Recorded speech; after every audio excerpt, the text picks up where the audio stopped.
დავწყვიტე მოვამზადო ოსტნეულის წვნიანი ბრინჯით ხახვი და ბულგარული დავჭრათ ესე პატარებად. მოვათავსოთ ქვაბში, დავუმატოთ ზეთი და დაბალ პარზე ვშუშოთ. გავლეთ და დავუმატეთ და უნდა მოვშუშოთ ეს ბრინჯის ხავთან და ბულგარულთან ერთად. ეს არის ჩემი რეცეპტი, რომელიც ოჯახში ძალიან მოხდოს, ეს მომზადებული სუპი და თქვენ შეგიძლიათ დატესტოთ და ნახოთ, როგორი თან და მოვიოთ პარალელურად, რომ არ დაიწეს. როგორც კი ოქროსფერი გახდება, ესეც უკვე მზად არის. ეხლა დავუმატებ კარტოფილს. დავუმატე კარტოფილი, პატარებას წევს და ახლა უნდა დავამატოთ წყალი, რომ მოვხარშოთ ეს კარტოფილი და ბრინჯი.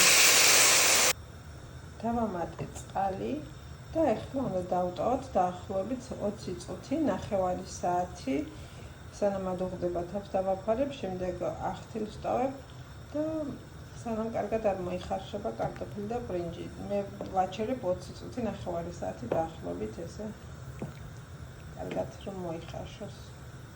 როდესაც მოიხარშა კარტოფილი და ბრინჯი, უნდა დავამატო ოსტნეული, ყვავილოვანი, სოკო, პომიდორი დავამატე.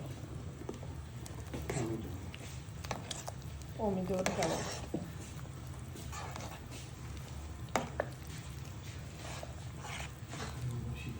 ისე გავაჩერებ კიდევ 2 წუთი, 2-3 წუთი.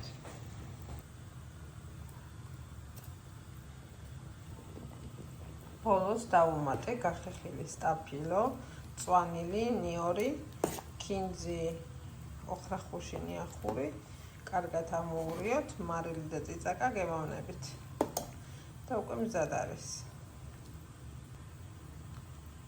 შეგიძლიათ ყვავილოვანი და სოკოს გარეშეც გააკეთოთ, მე უბრალოდ მქონდა და დავუმატე.